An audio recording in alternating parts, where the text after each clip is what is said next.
నేను దేవునితో అదే చెప్పాను, కోపం వస్తే కోపగించుకో ప్రభువా, కానీ నాతో మాట్లాడడం మాత్రం మానేయద్దు.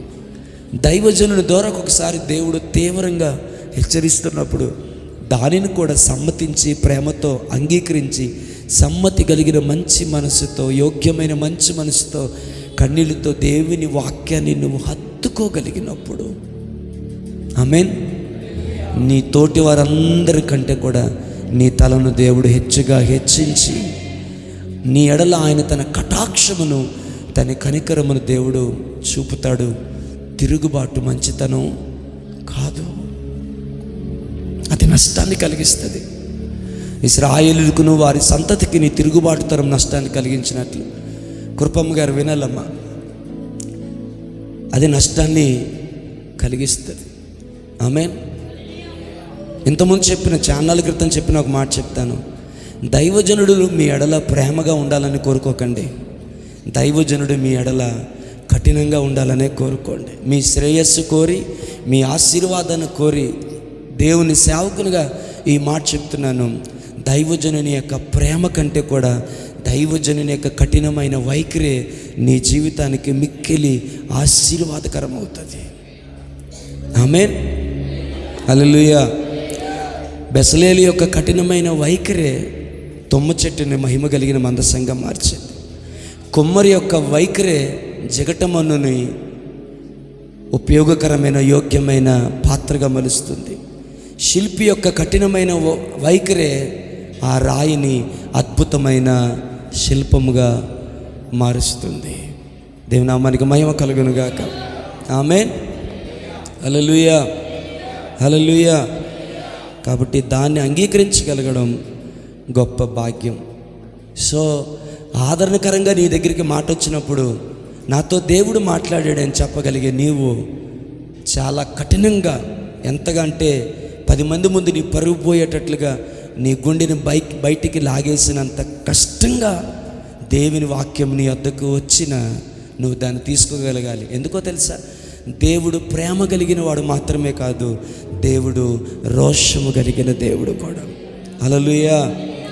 ఆయన మెల్లని స్వరంతో మాట్లాడగలడు, ఆయన విస్తార జలనదుల శబ్దము వంటి స్వరముతో మాట్లాడగలడు, ఆయన మిక్కిలి ప్రేమతో మాట్లాడగలడు, అదే సమయంలో మిక్కిలి కోపంతో కూడా మాట్లాడగలడు. ఆయన ఎలా మాట్లాడినా మనం బతుకుతాం, అది మన శ్రేయస్సుని కోరుకొని ఉంటుంది. ఆమేన్, హల్లెలూయా, హల్లెలూయా.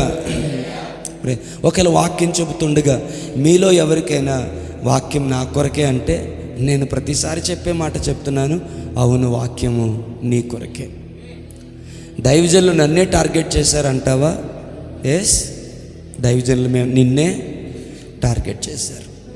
ఒకవేళ అది దైవజనుడు నన్ను టార్గెట్ చేసుకోవడం అనుకున్న సమయంలో, మాట వినండి, దైవజనుడు నన్ను టార్గెట్ చేశాడు అనుకున్న టైంలో, హల్లెలూయా, హల్లెలూయా, ఆ మాటలు దేవుని ఆత్మచేత దైవజనుడు మాట్లాడి ఉంటే దానికి నువ్వు ఇచ్చినటువంటి చెడు నిర్వచనం అది నీకే నష్టాన్ని కలిగిస్తుంది.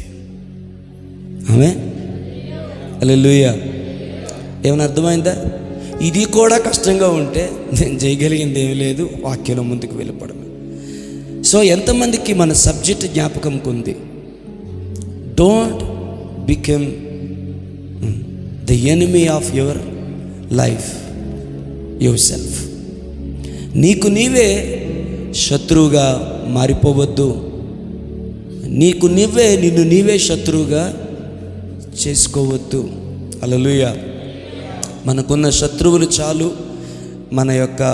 మనం పడిపోతే మన పతనాన్ని కోరుకునేవారు చాలామంది ఉంటారు, వారు చాలు. నీకు నీవే శత్రువుగా మారిపోతే నీ జీవితం పాడైపోద్ది. ఎందుకంటే యేసు ప్రభు స్వయంగా చెప్పిన మాట, తనకు తానే విరోధముగా లేచిన ఏ రాజ్యము కానీ, వెరీ గుడ్, కూర్చోండి. ఇంకా మూడు మాటలు చెప్పాను. ఏ రాజ్యము కానీ, ఏ పట్టణము కానీ, ఏ ఇల్లు కానీ నిలవదు. ఇది ఎవరు చెప్పిన మాట? సామెల్ జాన్ గారి స్టేట్మెంట్ కాదుగా, పోనీ మిగతా అపోస్తుల మాట కూడా కాదు. హల్లెలూయా. మన ప్రధాన యాజకుడైన ప్రభువైన యేసుక్రీస్తు చెప్పిన మాట, తనకు విరోధముగా నిలిచిన ఏ రాజ్యమైనా, ఏ పట్టణమైనా, ఏ ఇల్లైనా నిలవదు. సో నీకు నీవే విరోధం అయిపోతే, నిన్ను నీవే అసహించుకుంటే, నీకు నీవే కష్టమైపోతే నీ జీవితం నిలవదు. చాలామంది, అమ్మ ప్లీజ్ అటు ఇటు చూడకండి, చాలామంది ఆత్మహత్య చేసుకోవడానికి, వారిని గాయపరుచుకోవడానికి, హల్లెలూయా, రీజన్ ఏంటి అంటే వాళ్ళే శత్రువులు అయిపోయారు. వారి జీవితం వారికి భారమైపోయింది, అసహ్యమైపోయింది. కాబట్టి తమను తామే పొడుచుకుంటున్నారు, తమను తామే పాడు చేసుకుంటున్నారు. వారికి ఎవరో విషం పెట్టి చంపాల్సిన అవసరం లేదు. తాగుడు ద్వారానో, సిగరెట్ల ద్వారానో, బీడీల ద్వారానో, ఖైనీల ద్వారానో వారే కావలసినంత విషయాన్ని లోపలికి పంపించుకుంటున్నారు. ఆ లోపలికి వెళ్ళిన విషయం ఊపిరితిత్తులను, గుండెను, లివర్ని, వీటన్నిటిని, కిడ్నీని, వాటన్నిటిని పాడు చేసి 1000 రూపాయలు, లక్షల రూపాయలు ఖర్చు పెట్టిన ఉపయోగం లేనంతగా మీ జీవితాలని యొక్క ముగింపు చాలా దౌర్భాగ్యం అయిపోతుంది. హల్లెలూయా. మాధవమ్మ వినాలి. Praise the Lord. హల్లెలూయా. సీరియస్గా దేవుని యొక్క వాక్యం వస్తున్నప్పుడు అది సీరియస్గానే మనం దాన్ని వినగలగాలి. హల్లెలూయా. మీకు పిల్లలతో ఆడుకోవాలని ఉంటే రండి, మా ఇంటికి వచ్చేయండి, రోజంతా ఆడుకోండి. భోజనం కూడా నేనే పెడతాను. ఇక్కడ కాదు అది. హల్లెలూయా, హల్లెలూయా. వారు నా పిల్లలైనా కూడా దేవుని వాక్యాన్ని విస్మరించేలాగా మీరుంటే దాన్ని కూడా నేను భరించలేను. నేను దేవుడి దగ్గర ఏడుస్తాను. నీ పరిచర్యకు కానీ, నీ సన్నిధికి కానీ నా పిల్లలు ఎప్పుడు ఆటంకం కాకూడదు ప్రభా. ఎందుకంటే ఒకరికి అభ్యంతరకరంగా ఉండటం కంటే వాని మెడకు తిరగట్టు రాయి కట్టుకొని లోతైన సముద్రంలో పడవేయబడటం వానికి మేలు. ఎందుకు పాస్కర్ అంత పెద్ద స్టేట్మెంటు? నేను ఎప్పుడనే మాట, ఒక మనిషికి నువ్వు అభ్యంతరకరంగా ఉంటేనే లోతైన సముద్రంలో తిరగట్టు రాయి కట్టుకొని పడవేయబడటం మేలు అనుకున్నప్పుడు, మరి పరిశుద్ధాత్మని కార్యానికే నువ్వు అడ్డంగా అయిపోతే అప్పుడు ఏమన్నా లేక మనల్ని దేంతో పోల్చాలి? మన జీవితాన్ని, మన చావు ఎలా ఉంటే బెస్ట్ అని రాయాలి బైబిల్లో. హల్లెలూయా. సో నీకు నీవే శత్రువుగా మారిపోవద్దు. Praise the Lord. Hallelujah. So ఎలా మనమే శత్రువుగా మారిపోయేది ఎలా అంటే, ఒక విషయాన్ని జ్ఞాపకం చేసుకున్నాం. ఎలా మనం శత్రువులం అయిపోతాం పాస్టర్ గారు? మీకు తెలియాలి ఈ విషయాలు. సో మొట్టమొదటిది ఏం మాట్లాడుకున్నామంటే, బ్యాడ్ హ్యాబిట్స్ అంటే చెడు అలవాట్లు, చెడు వైఖరి, చెడు పోకడ, లేకపోతే దాని ఏమనాలి, చెడు వాడుక. Praise the Lord. సో చెడ్డ వ్యసనాలు అనేసరికి, లేకపోతే చెడ్డ అలవాట్లు, బ్యాడ్ హ్యాబిట్స్ అనేసరికి మందు, సిగరెట్టు, ఖైనీ, గుట్కా, పాన్ పరాకు ఇవే అనుకుంటారా? ఇవే అనుకుంటున్నారా? దీనికైనా చెడ్డ అలవాట్లు చెప్పనా? సాడీలు చెప్పడం, కొండాలు చెప్పడం, ఇక్కడ మాటలు అక్కడ మాటలు ఇక్కడ ప్రస్తావించి మాట్లాడడం, ఎదుటి వారి గురించి ఏదైనా ఒక విషయం తెలిస్తే అది ఎంతవరకు నిజమో తెలుసుకోకుండా దానిని గురించి అనవసరమైన మాటలు మాట్లాడటం, బూతులు మాట్లాడడం, పోకిరీ మాటలు మాట్లాడడం, అసూయ సంబంధమైన మాటలు మాట్లాడడం ఈ చెడ్డ అలవాట్లు కాదా? ఊరకనే కోపపడడం చెడ్డ అలవాటు కాదా? ఆ కోపంలో నీచంగా దిగజారిపోయి మాట్లాడడం కోపం కాదా? నీ భార్యను కాలుతో తంతో మర్చిపోయావా? నీ భార్య కూడా యేసుక్రీస్తు శరీరంలో ఒక భాగమని. సో నువ్వు భార్యను కాలుతో తన్నేవంటే ఎవరిని తన్నట్టు చెప్పండి? మాట్లాడాలి మీరు. కొంచెం ఉన్నది కొంచెం మంచి, చాలామంది రాలేదు ఈరోజు. మాట్లాడండి అమ్మ వెనకాతల కృపమ్మ గారు ఇక్కడే ఉన్నారు మీరు. హల్లెలూయా. వెనకన్నలు కనబడట్లేదు, నాకు ఫోన్ అడ్డా ఇచ్చేసింది. హల్లెలూయా. నీ భార్యని ఎగ్జాంపుల్గా చెప్తున్నా, నీ భార్య నువ్వు కాలుతో తన్నేవంటే ఎవరు నువ్వు తన్నట్టు? మాట్లాడు కొంచెం. నీ భార్య నువ్వు పనికిమాలి దాన్ని చచ్చిపోను, రాలిపోను, అలాడదాని ఇలాడదానా అని నీచమైన మాటలు మాట్లాడితే ఎవరినన్నట్టు? నీ భర్తనంటే ఎవరినన్నట్టు? మాట్లాడండి. నీ భర్తనంటే ఎవరినన్నట్టు? నీ పొరుగువారినంటే ఎవరినన్నట్టు? నీ పొరుగువారు అంటే నీతో పాటు దేవుని సన్నిధిలో ఉండేవారిని నువ్వంటే ఎవరిని అన్నట్లు? మరి అంత ధైర్యం ఎక్కడి నుంచి వస్తుంది? ఆలోచించాలని ప్రభుపేట నేను మనవి చేస్తున్నాను. సో చెడ్డ అలవాట్లు అంటే ఊరకనే కోపడడం చెడ్డ అలవాటు కాదా? నోటుకొచ్చినట్టు మాట్లాడడం చెడ్డ అలవాటు కాదా? బూతులు మాట్లాడడం చెడ్డ అలవాటు కాదా? ఇతరులకు తీర్పు తీర్చడం చెడ్డ అలవాటు కాదా? ఇతరుల గురించి నెగిటివ్గా మాట్లాడడం చెడ్డ అలవాటు కాదా? ప్రేమించలేకపోవడం, నా వైపు చూస్తారా అమ్మా? ప్రేమించలేకపోవడం చెడ్డ అలవాటు కాదా? క్షమించలేకపోవడం చెడ్డ అలవాటు కాదా? చెడు అలవాట్లు అంటే నేను మందు కొట్టను సార్, నాకు బీడీ అలవాటు లేదు సార్, నాకు కైనీ అలవాటు లేదు సార్, నాకు గుట్టక అలవాటు లేదు సార్, నేను అంటున్నాను. అంతకైనా నీచమైన అలవాట్లు ఉన్నాయి అంటున్నాను. కొంతమంది ఫోటోగ్రఫీలు అయితే తప్పుడు వీడియోస్ చూడకుండా ఉండలేరు, చెడ్డ అలవాటు కాదా? యవనస్తులారా, షార్ట్స్ నా వైపు యవనస్తులు చెప్తాను, షార్ట్స్ చూడకుండా ఉండలేరు మీరు, చెడ్డ అలవాటు కాదా? షార్ట్స్తో గంటలు గడుపుతారు, తెలియకుండా 2 hours 3 hours ఈజీగా వెళ్ళిపోతుంది, చెడ్డ అలవాటు కాదా? ఫోన్లో పబ్జీ లేకపోతే ఏయో ప్యాకెట్ ఆటలు ఆడతారు, చెడ్డ అలవాట్లు కాదా అవి?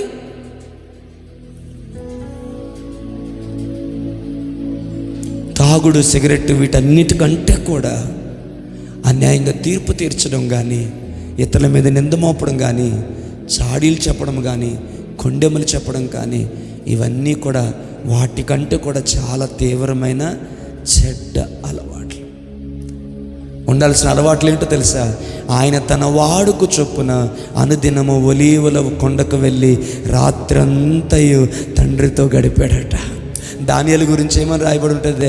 యథావిధిగా అంటే తన వాడుకు చొప్పున ఇట్టి మరణ శాసనము సంతకము చేయబడినని దానియేలు ఎరిగినప్పటికీ తన వాడుకు చొప్పున ముమ్మారు దేవుని సందులో ప్రార్థన చేశాడు. అది తన వాడుక.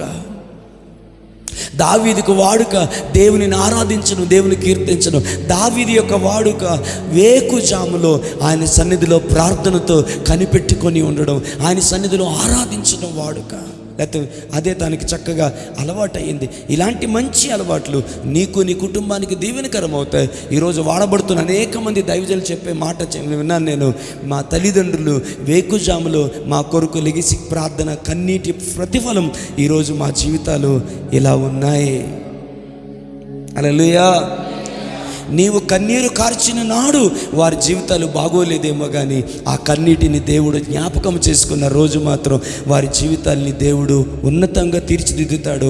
ఈరోజు నువ్వు ప్రార్థన చేస్తే, వినండి ఈ మాట, ఇక్కడ కానీ తర్వాత లైవ్లో చూసేవారికి ఉపయోగపడుతుంది.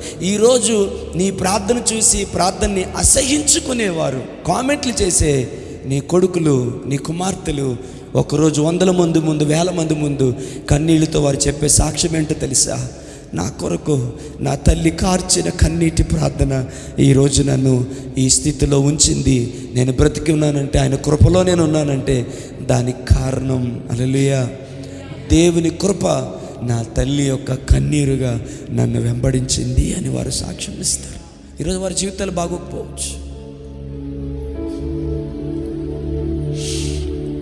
నా తండ్రి యొక్క కన్నీటి ప్రార్థన. అందుకే ఎప్పుడు చెప్తాను, డబ్బులు, ఆస్తి, 1000 లక్షల రూపాయలు మీ పిల్లలకు మీరు పెట్టుబడిగా, లేకపోతే మీ పిల్లలకు వారి ఆస్తిగా లేకపోవచ్చు, కానీ ఆమెన్ చచ్చేలోపు వీలైన కన్నీళ్ళు వారి కొరకు దేవుని కవిలిలో పెట్టుబడిగా పెడదాం.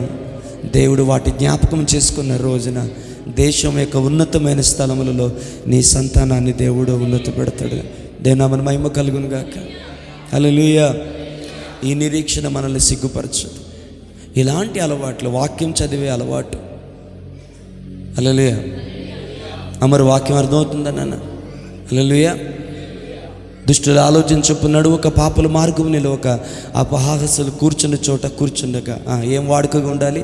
యెహోవా ధర్మశాస్త్రం నందు ఆనందించచ్చు దివారాత్రములు. దాన్ని ఒక వ్యక్తి దివారాత్రములు దేవుని వాక్యాన్ని ధ్యానించాలంటే అది అతనికి వాడుకైపోవాలి, అతనికి అది అలవాటు అయిపోవాలి కదా. మనం మానలేనిది ఏంటి? వెరీ గుడ్, మంచి మాట అన్నారు. ఏది మనం మానలేమంటే ఏది మనకు బాగా అలవాటు అయిపోరా? సెల్ ఫోన్ వదలరా పిల్లలు. ఏమి గేమ్లు వదలరు. ఎందుకు?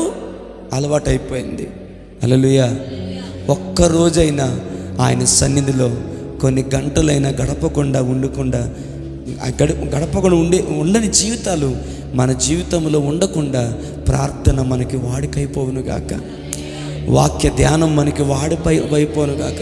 దినమెల్లా ఆయన ప్రభావ వర్ణన మహిమ చేత, లేకపోతే ఆయన మహిమ ప్రభావ వర్ణన చేత మన నోరు నింపబడిపోవడం మనకి వాడుకైపోవును గాక. ఆమేన్, హల్లెలూయా.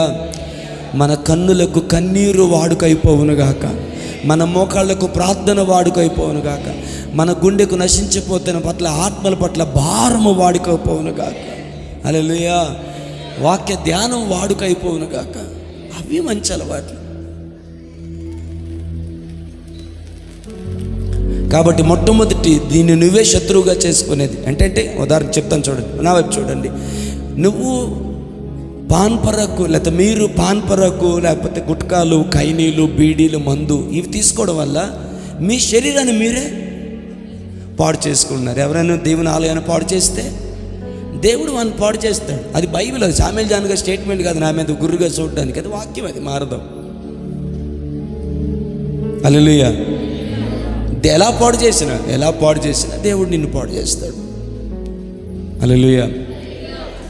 ఆ రోజు రాకముందు, దేవుడు మనల్ని పాడు చేసే రోజు రాకముందే మనం పశ్చాత్తాపడి కనికరించబడులాగిన సమయోచితమైన సహాయం కొరకు ఆయన కృపాసనం దగ్గరికి వెళ్ళి మన పాపమును మనం ఒప్పుకొని విడిచిపెట్టాలి. అప్పుడు మనం కనికరించబడతాం. హల్లెలూయా. ఎవరో పరిశుద్ధులు కాదు, but we have to leave and we have to confess.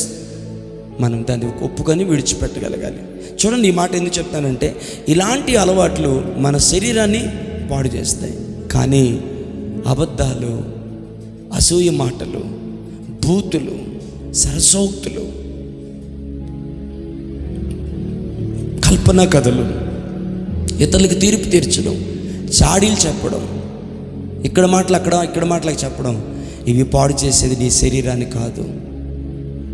కొంతమేర శరీరానికి కూడా నష్టం కలిగించవచ్చు, కానీ అది అధికంగా నష్టం కలిగించేది ఎక్కడంటే నీ అంతరంగ పురుషుని అందు, లేకపోతే నీ ఆత్మీయ జీవితంలో దానివల్ల భయంకరమైన నష్టాన్ని నువ్వు ఎదుర్కోవాల్సి వస్తుంది. హల్లెలూయా, హల్లెలూయా. శరీరం పాడైపోయినా పర్లేదు, ఆమేన్. ఎందుకంటే మహిమ దేహాన్ని మరలా దేవుడు ఆయన మనకు అనుగ్రహించబోతున్నాడు. దేనా మన మహిమ కలుగును గాక. హల్లెలూయా, హల్లెలూయా. దేహము పాడైపోయినంత మాత్రాన పర్లేదు, దేవుడు మహిమ దేహాన్ని మరలా మనకు అనుగ్రహించగలడు. కానీ నీ అంతరంగ జీవితమే పాడైపోతే, హల్లెలూయా, నీ శరీరమును నీ ఆత్మను నరకాగ్నిలు పడివేయి వానికి మనం మిక్కిలి భయపడవలసి ఉంది. దేహమును చంపువారికి భయపడొద్దు, కానీ దేహమును ఆత్మను నిత్య నరకాగ్నిలో పడివేయవానికి మనం నిశ్చయంగా భయపడవలసి ఉంది కదా. కాబట్టి జాగ్రత్త, చెడు అలవాట్లను మనం విడిచిపెట్టుకుందాం. దేని నామానికి మహిమ కలుగును గాక. హల్లెలూయా. గట్టి చెప్తాం. ముగించే ప్రయత్నం చేస్తాను త్వరగా సబ్జెక్ట్ని. రెండవది ఏంటంటే, గుర్తుపెట్టుకోండి. రాసుకున్న వాళ్ళు రాసుకుంటారు, లేదా తర్వాత విన్నోళ్ళు వింటారు, లేదో నాకు తెలియదు, కానీ గుర్తుపెట్టుకునే ప్రయత్నం చేయండి. కొన్నిసార్లు బాగా చదువుకున్న వారికంటే అస్సలు చదువులేని వారికి చాలా జ్ఞాపక శక్తి ఉంటుంది. హల్లెలూయా. ఏదో సామెత అంటారు, కానీ వాడడం బాగోదని వాక్యలో వాడడం లేదు. Praise the Lord. హల్లెలూయా. కొంచెం నెమ్మదిగానే చెప్తున్నాను, పర్లేదు కదా. నాకు కొంచెం ఎందుకో కళ్ళు తిరుగుతున్నాయి. సో రెండవ మాట ఏమిటి అంటే, హల్లెలూయా, ఏం చెప్పిన అర్థమవుతుంది కదా. నీకు నువ్వే శత్రువు అయిపోవడం. ఎలా మనం శత్రువు అయిపోతాం? నేను దగ్గర ఒక వీలైతే ఒక 10 వేస్, ఒక 10 మార్గాలు నీకు నువ్వే శత్రువు అయిపోయి ఒక 10 విధానాలు చెప్పాలనుకుంటున్నాను. అందులో మొట్టమొదటిది బ్యాడ్ హ్యాబిట్స్. హల్లెలూయా. లోపలికి తీసుకునేవి కానీ, లోపల నుంచి బయటికి వచ్చేవి కానీ, ఇవి బ్యాడ్ హ్యాబిట్స్. లోపలికి తీసుకునేవి కైనీ గుట్కాలు, ఇవన్నీ కూడా బయటకు వచ్చేవి ఏంటంటే విమతములు, ద్వేషం, అసూయ, కామవికార చేష్టలు, ఇవన్నీ కూడా ప్రభు మనకు ప్రస్తావించారు వాక్యంలో. హల్లెలూయా. భూమి మీద ఉన్న మీ అవయవములను అనగా అని ప్రారంభిస్తాడు. వీటి దగ్గర నుంచి మన బ్యాడ్ హ్యాబిట్స్కి దూరంగా మనం పారిపోవాలి. రెండవది ఏంటి తెలుసా? Criticising yourself. నీకు నువ్వు శత్రువు అయిపోయే రెండో కారణం ఏంటంటే, నిన్ను నీవే విమర్శించుకోవడం, నీవే అసహించుకోవడం, నిన్ను నీవే చెప్పించుకోడు. నా బతికెందుకు, నేను సత్తే బాగును, ఏ రోగం వచ్చి పోయాను కాదు.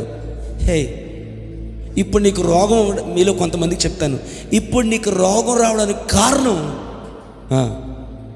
ఏదో రోజున నువ్వు విత్తిన విత్తనం. ఏంటా విత్తనం? నా వైపు చూడాలమ్మా. ఏ రోగం వచ్చి నేను చచ్చాను కాదు, అందరికీ రోగం వచ్చిపోతాను, అందరికీ సాగు అవుతుంది, నాకు రావట్లేదు, భరించలేకపోతుంది నీ బాధని భర్త మీద కోపంతోనో పిల్లల మీద కోపంతోనో హల్లెలూయా సావును కోరుకున్నావు. చచ్చి నువ్వు సాధించగలిగేది ఏముంది?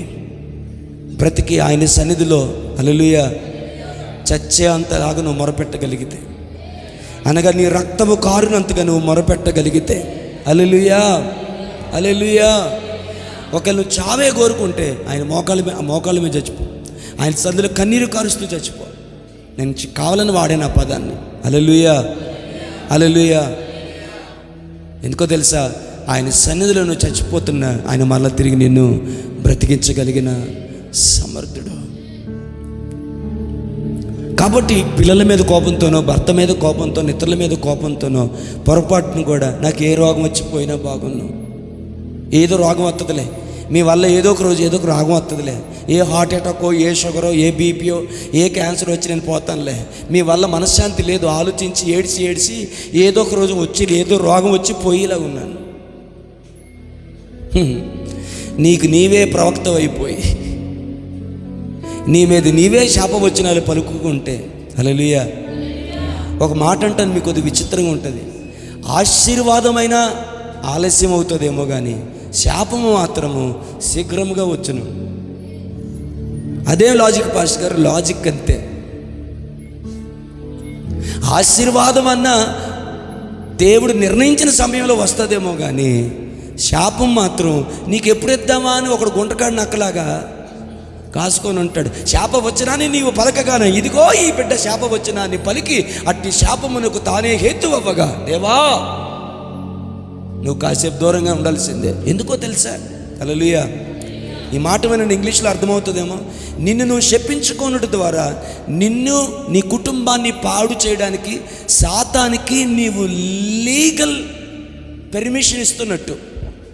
ఈ మాట మీకు అర్థం అవ్వాలి. అయ్యా వాక్యం వినలేని గురించి ఇక నేను వదిలేసుకున్నాను, ఇంకా వాళ్ళు బతిలాడడం కూడా అందుకని వాక్యం వినేవాళ్ళని ఒక రోజు వాక్యం వినేవాళ్ళు ఈరోజు కొంచెం ఆదమరుపుగా ఉంటే అలాంటి వాళ్ళు మాత్రం నేను బతిలాడుకుంటాను. నువ్వేం చేస్తున్నావు తెలుసా? లీగల్ పర్మిషన్ ఇస్తున్నావు. చట్టపరంగా అంటే నేను అనేది భారతదేశం చట్టం కాదు, విశ్వాస చట్ట ప్రకారం, బైబిల్ చట్ట ప్రకారం, దేవుని రాజ్య నియమ నిబంధనల చట్ట ప్రకారం. ఉదాహరణకి భయపడుట వలన, అమ్మ చెప్పాలమ్మా, భయపడుట వలన ఇది ఖురాన్లో ఉందా, భగవద్గీతలో ఉందా, బైబిల్లో ఉందా? నాకు వినబట్టలేదు సార్. నాని ఎక్కడుంది? ఈ మాట ఖురాన్లో ఉందా, భగవద్గీతలో ఉందా, బైబిల్లో ఉందా? మనం నమ్మే బైబిల్లో ఉంది. హల్లెలూయా.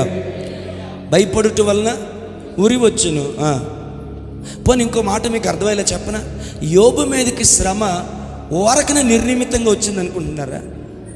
దేవుడు అనుమతించడానికి సాతానుకున్నటువంటి లీగల్, దాన్ని ఏమనాలి అమ్మా, పర్మిషనా, ఇంకో పదం ఏదో ఉంటుంది, నాకు అర్థమైంది మీరు చెప్పేది. నేను ఇంగ్లీష్ వర్డ్ కోసం వెతుకుతున్నాను.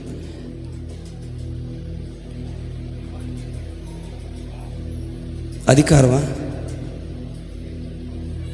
లీగల్, ఇంచుమించు ఆ పదం సరిపోతుంది. హల్లెలూయా.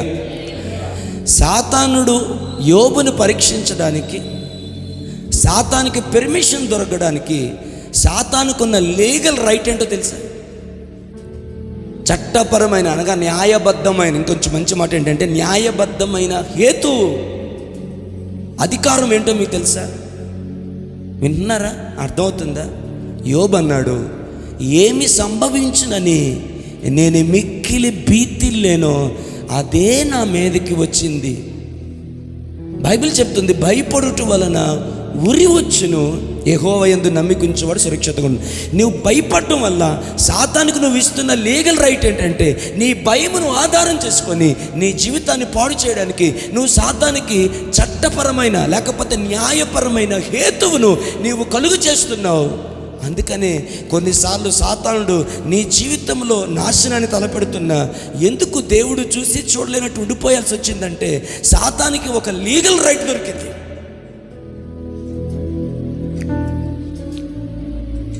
హల్లెలూయా, అర్థమైందా? Praise the Lord. Hallelujah, hallelujah. అయితే నేను నమ్ముతున్నాను కొత్త నిబంధనలో ఆ లీగల్ రైట్ అనేది సాతానికి లేకుండా యేసు ప్రభు ఎత్తివేశాడు. దేవుని నామానికి మహిమ కలుగును గాక. హల్లెలూయా. సో మరలా దానికి నువ్వు అవకాశాన్ని ఇవ్వద్దు. నా జీవితం నాశనం అయితే బాగును, ఏ రోగం అయితే చచ్చిపో బాగును అంటే నువ్వేం చేస్తున్నావు తెలుసా? సాతానికి లీగల్ రైట్ ఇస్తున్నావు. అంటే న్యాయబద్ధముగా దేవునిని కూడా ధిక్కరించి న్యాయబద్ధముగా నీ జీవితంలో ప్రవేశించి నాశనాన్ని కలిగించడానికి రెడ్ కార్పెట్ వేసి కుర్చీ ఇచ్చి ఎండలో వచ్చాడని సోడా ఇచ్చి మంచి భోజనం పెట్టి నేను శపించడానికి కావలసినటువంటి అవకాశాలను అర్హతలన్నిటినీ కలుగజేసిస్తుంది నీవే. హల్లెలూయా, హల్లెలూయా. నా ప్రాణమా యెహోవాను సన్నిధించుము, నా అంతరంగ పరిశుద్ధ నామం, అంతరంగ సమస్తమా ఆయన పరిశుద్ధ నామమును సన్నిధించుము. హల్లెలూయా. నువ్వు పాపంలో పడిపోయావు, కానీ అక్కడేమన్నాడు తెలుసా? నీ పాపములన్నిటినీ క్షమించువాడు, నీ సంకటములన్నిటినీ కుదుర్చువాడు, కరుణా కటాక్షములను నీకు కిరీటముగా ఇచ్చుచున్నాడు. పక్షిరాజు యవనం వల్లే నీ యవనము కొత్తదగుచున్నట్లు మేలు చేత నిన్ను తృప్తిపరచుచున్నాడు. సమాధిలో నుండి నీ ప్రాణమును విమోచించుచున్నాడు. కాబట్టి నా ప్రాణమా, నా అంతరంగ సమస్తమా ఆయన పరిశుద్ధ నామాన్ని సన్నిధించు. హల్లెలూయా, హల్లెలూయా. నేను చెప్పనా, భయము, మంచి మాట వినండి, భయము సాతానునికి లీగల్ రైట్ తీసుకొస్తుంది నీ జీవితాన్ని పాడు చేయడానికి. కానీ విశ్వాసముతో నిరీక్షణతో కూడిన స్తుతి ఆరాధన దేవునికి లీగల్ రైట్ తీసుకొని వస్తుంది నిన్ను ఆశీర్వదించడానికి, నువ్వు పడిన స్థితిలో నుంచి నిన్ను లేవనెత్తడానికి, నిన్ను కనికరించడానికి, నీ ఎడల కృప చూపించడానికి దేవునికి ఒక లీగల్ రైట్ అనేది ఏర్పడుతుంది. Hallelujah, hallelujah, amen. Praise the lord.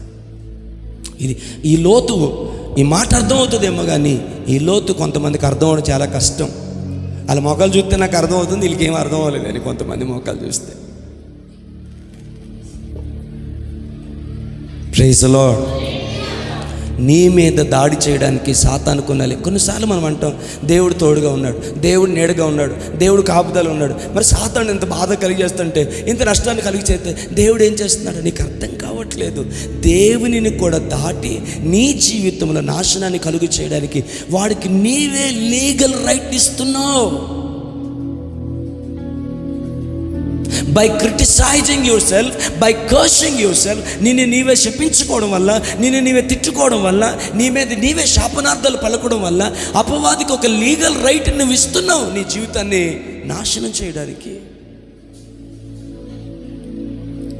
A lorry గుద్దేసింది కాదు, ఏ బస్సు గుద్దేసింది కాదు, ఏ రోగం వచ్చింది కాదు, దీంతో పడలేకపోతున్నాను, ఇంతో పడలేకపోతున్నాను. మీ ఆయన ఒక్కడితో నువ్వు పడలేకపోతున్నావే. హల్లెలూయా, హల్లెలూయా. ప్రపంచంలో 700 కోట్ల పైగా జనాభాన్ని ఆయన భరిస్తున్నాడర్రా అనుక్షణము అనునిత్యము. ఆయనకు కలిగిన దీర్ఘశాంతములో కొంతైనను మనకు కలిగిన గాక, ఆయనకు కలిగిన ఓర్పులో కొంతైనను మనకు కలుగును గాక. 700 కోట్ల మంది అవిధేయతలు, కొంతమంది విగ్రహారాధన, కొంతమంది అసహ్యమైన కార్యాలు, కొంతమంది డ్రగ్స్, కొంతమంది వ్యభిచార కార్యాలు, కొంతమంది నీచమైన కార్యాలు, ఇవన్నీ కొంతమంది మాట్లాడే సంఘానికి బయట అయితే సంఘం లోపల కూడా మన అవిధేయత, మన అహంకారము, మన అసూయ, మన నీచదత్వం, మన కొండెములు, మన చాడీలు, పాపపు వాంఛలు, మన కన్నులు చూసేవి, మన నోరు మాట్లాడేది, మన చెవులు వినేవి, మన హృదయం తలంపుల్లో మన ఆశించేవి, వీటన్నిటినీ ప్రేమ చేత ఆయన ఓర్చుకుంటున్నాడు. కాబట్టే ఈ క్షణం వరకు సామేలు జాను బతికే ఉన్నాడు. ఈ క్షణం వరకు మీరు బ్రతికి ఉన్నారు. ఒక్కరిని భరించని కష్టమైపోయి రోగాన్ని, శాపాన్ని, మరణాన్ని తెచ్చుకోవాలంటే 700 కోట్ల మంది పై జనాభాని ఆయన అనుక్షణము భరిస్తూనే ఉన్నాడు, అనునిత్యము భరిస్తున్నాడు. అందులో నీవు ఉన్నావు, అందులో నేను ఉన్నాను. పాపివైన నీకే ఒకని పాపాన్ని భరించడం అంత కష్టమైతే పరిశుద్ధుడైన దేవునికి 700 మంది కోట్ల పాపాన్ని అవిధేయతను భరించడం ఎంత కష్టమో. అందుకే మనం ముందు పెట్టుకోవలసింది ఎవరినో తెలుసా? మన విశ్వాసమునకు కర్తయ్యో దానిని కొనసాగించువాడైన యేసు వైపు చూచుచు ఎంత ఓర్చుకున్నావు, ఎంత భరించావు, ఎంత సహించావు ప్రభువా, నీ వలె నేను కూడా. అందుకే ఈ మాట గుర్తుపెట్టుకోండి. యేసు ప్రభులాగా ఉండాలని కోరుకునే దానికంటే కూడా సిలువ వేయబడిన యేసు ప్రభులాగా ఉండాలని కోరుకోండి. హల్లెలూయా. ఎంతమందికి అర్థమైంది ఈ మాట? ఈ పిల్లగాళ్ళకి ఏమో అర్థం అవట్లేనట్టుంది, వాళ్ళు చూపే తేడాగా ఉంది. హల్లెలూయా, హల్లెలూయా. యేసు ప్రభువులా ఉండడం అని కోరుకునే దానికంటే కూడా సిలువ వేయబడిన యేసు ప్రభువులా ఉండేలా కోరుకోండి. గుడ్డలు ఓడదించి మేకుల మీద కొట్టి ఒంటి నిండా గాయాలు చేసి దైవ కుమారుడైతే సిలువ దిగిరారా. నువ్వు దేవుడు అని లెక్క, దేవుని కుమారుడు అని నమ్ముతావు. So are you with me? Are you sleeping? No, you have to look at me. Your eyes must be open. Okay, don't close. Hallelujah, hallelujah. Night duty చేసే వాళ్ళకి పగల మెలుగుగా ఉండడం బహు కష్టం, అయినను దేవుని సన్నిధిలో. Hallelujah, praise the lord.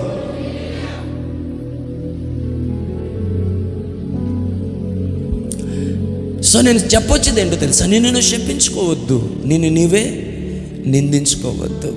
Amen. You must know your identity in Christ. యేసుక్రీస్తు నందు నీ భాగ్యం ఏంటో, నీ ధన్యత ఏంటో నీకు తెలియాలి. ఆమేన్. అన్నిటికన్నా గొప్పది, you are the body of Christ. నువ్వు క్రీస్తు యొక్క శరీరం. నిన్ను నువ్వు శపించుకునే రైట్ కూడా నీకు లేదు, ఎందుకంటే నువ్వు ఆయన శరీరం కాబట్టి. నిన్ను నువ్వు శపించుకుంటున్నావంటే నువ్వు ఎవరిని శపిస్తున్నట్టు? మీకు ఎవరికైనా దేవుణ్ణి శపించే ధైర్యం ఉందా? మాట్లాడండి. మీకు ఎవరికైనా దేవుణ్ణి శపించే ధైర్యం ఉందా? మీరు ఇతరుల్ని శపించినా, మిమ్మల్ని మీరు శపించుకుంటున్నా, మీరు ఇండైరెక్ట్గా చేస్తుంది ఏంటో తెలుసా? పరోక్షంగా మీరు ప్రభువైన యేసుక్రీస్తుని శపిస్తున్నారు. హల్లెలూయా. కాబట్టి తన ఎదుట ఉంచబడిన మహిమ కొరకు అవమానమును నిర్లక్ష్య పెట్టిన మన ప్రభు అయిన యేసుక్రీస్తు మనకంటే ముందుగా ఆయన వెళ్ళి ఉంటుండగా, హల్లెలూయా, హల్లెలూయా, హల్లెలూయా, గడిచేద్దాం. హల్లెలూయా, ఆమేన్. ఆయన ముందు వెళ్ళి ఉంటుండగా ఆయన అడుగు జాడలో వెళ్ళిపోతుంది. దైవజనులు పాడిన పాటల మాట నాకు భలే ఇష్టం. మన ప్రధాన యాజకుడు మనకంటే ముందుగా వెళ్ళెను. ఒక మాట చెప్పనా?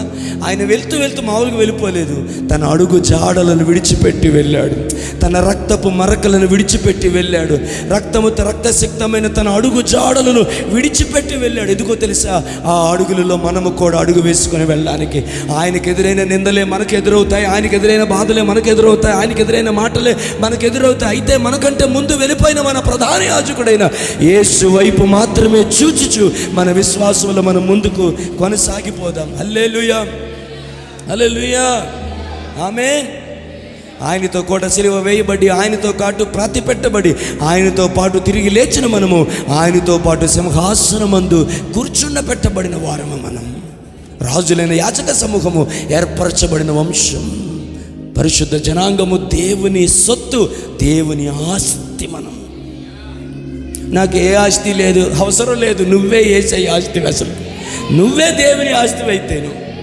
హల్లెలూయా, హల్లెలూయా. నీ ఆస్తిని నువ్వు కాపాడుకోలేకపోతేవేమో కానీ ఆయన ఆస్తిని ఆయన ఎలాగో కాపాడుకోవాలో ఆయనకు తెలుసు. ఆయన ఆస్తిని ఎలా ప్రొటెక్ట్ చేయాలో ఆయన తెలుసు. ఆయన ఆస్తిని ఇంకెవడో ఆక్రమించేస్తే చూస్తూ ఊరుకోడు. ఆయన వాక్యాన్ని ఎదురుగా పెడతాడు. చిన్న కష్టాన్ని నీ ఎదురుగా పెడతాడు. ఎందుకో తెలుసా? ఆ కష్టంలో నువ్వు ఆయన వైపు తిరుగుతావని. ఎప్పుడైతే నువ్వు ఆయన వైపు తిరిగావో ఆయనకి లీగల్ రైట్ దొరికేసింది. ఆయనకి లీగల్ రైట్ దొరికేసింది నీ జీవితంలో ప్రవేశించడానికి, ప్రమేయం తీసుకొని నీ ప్రతికూలతలన్నింటినీ తీసివేసి మరలా హల్లెలూయా సత్య సమాధానములను నీకు అనుగ్రహించడానికి, కిరీటములను నీకు కరుణా కటాక్షములను నీకు కిరీటముగా అనుగ్రహించడానికి ఆయనకి లీగల్ రైట్ దొరికేస్తుంది నువ్వు ఆయన వైపు తిరిగినప్పుడు. నేను చెప్పేది ఏంటో తెలుసా?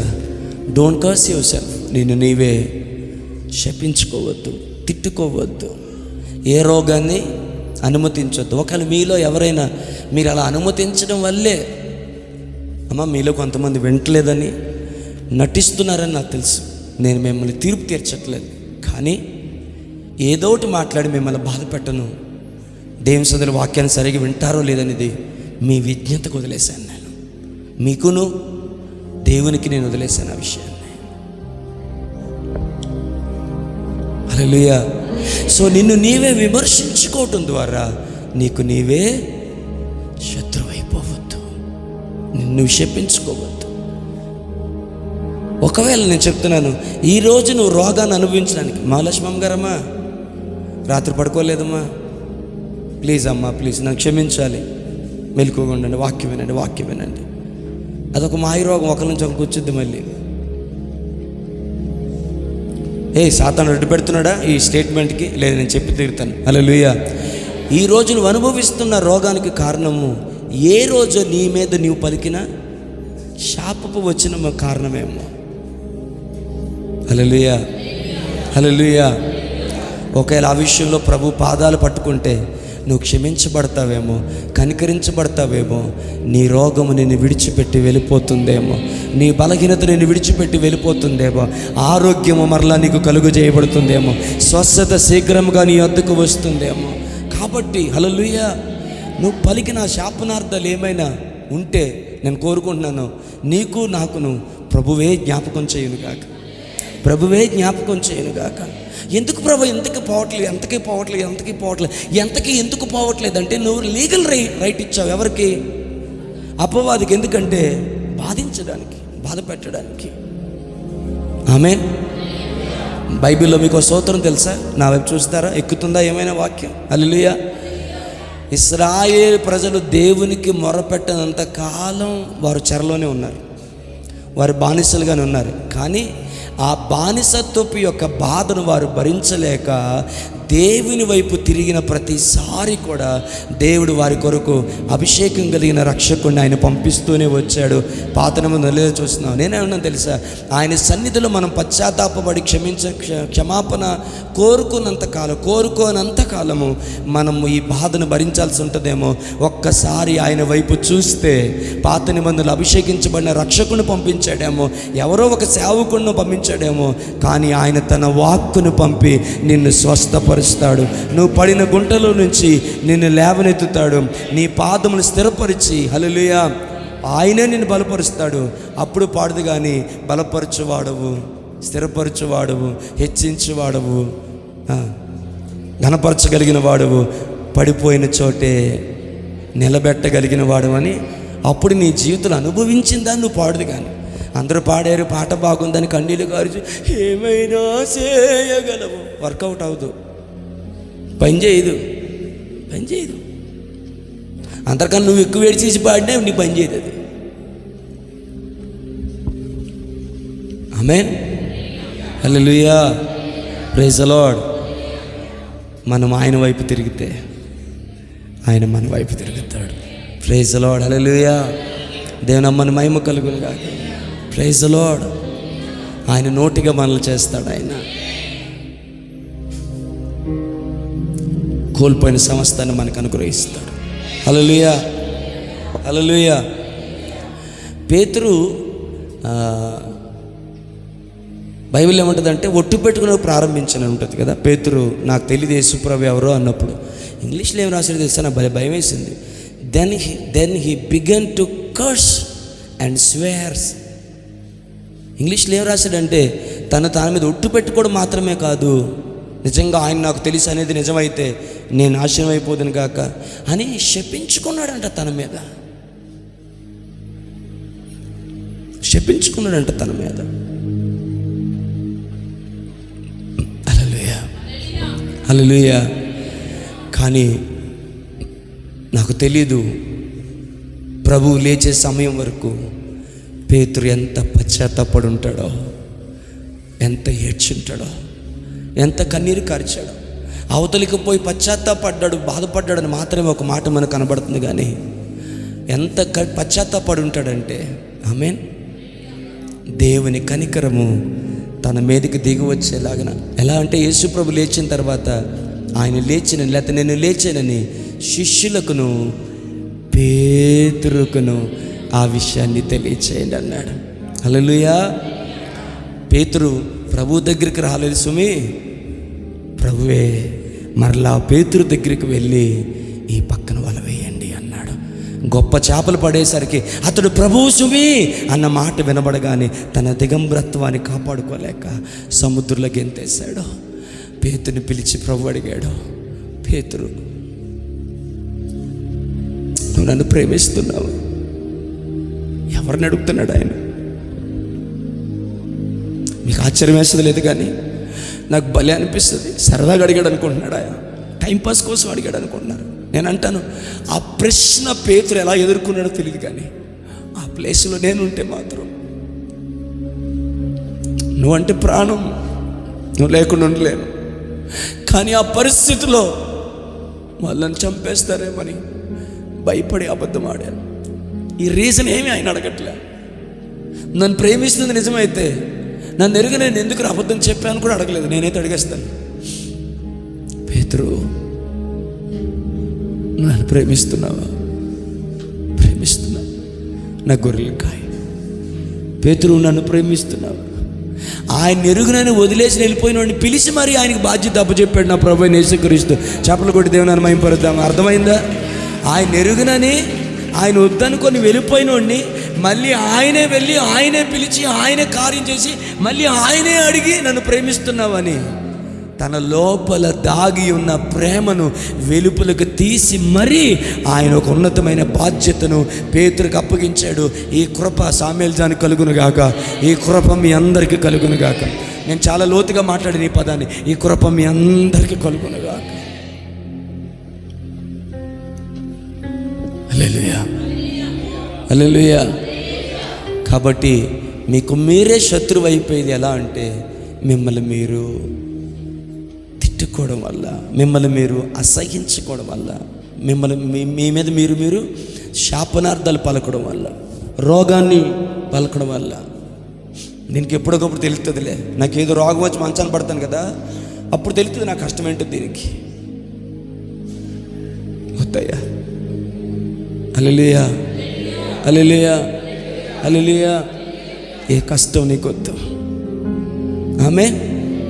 ప్రభువే గనుక ఈ కృపలో ఈ టైంలో నాకు కృప ఆధిపత్యం ఇస్తే, ఈ సమయంలో దేవుడు నాకు అధికారం ఇస్తే, మీ అందరి పక్షాన నేను పలికే మాట ఏంటో తెలుసా? హల్లెలూయా. ఏ తెగులు ఏ కీడు మీ దగ్గరికి చేరకుండా మీరు పలికిన ప్రతి మాట యొక్క పర్యవసానాన్ని ఆయనే కృపచేత కొట్టివేయునుగాక, తీసివేయునుగాక, తొలగించబడునుగాక, నిర్మూలించబడునుగాక. నీవు పలికిన ప్రతి నెగిటివ్ మాట యొక్క పర్యవసానము నీ నుంచి తొలగిపోయి అర్హత లేని ఆయన కృప నీ మీద కలుగునుగాక. హల్లెలూయా. అనగా నీకు అర్హత లేకపోయినప్పటికీ కూడా కేవలం ఆయన కృప నీ మీద కలుగునుగాక, ఆయన దయ నీ మీద కలుగునుగాక. ఆమేన్. హల్లెలూయా, హల్లెలూయా. ఏ తెగులు సమీపించనీయక, ఏ కీడైన దరి చేరనీయక, ఆపదలన్నీ తొలగే వరకు ఆత్మలో నెమ్మది కలిగే. నా భారము మోసి బాసటగా నిలచి ఆదరించితి, ఈ స్తుతి మహిమలు నీకే చెల్లించెదను జీవిత. కృపయే కృపయే నేనేమై ఉన్నానో నీ కృపయే, కృపయే కృపయే నే బ్రతికి ఉన్నానంటే కృపయే. మీరు నేను పలికిన ప్రతి మాట యొక్క దుష్ట ప్రభావాన్ని, ప్రతిఫలాన్ని ఆయన తన కృప చేత మన మీద నుంచి కొట్టివేయునుగాక. తల్లి మీ మీద నుంచి కొట్టివేయునుగాక, నా మీద నుంచి కొట్టివేయును.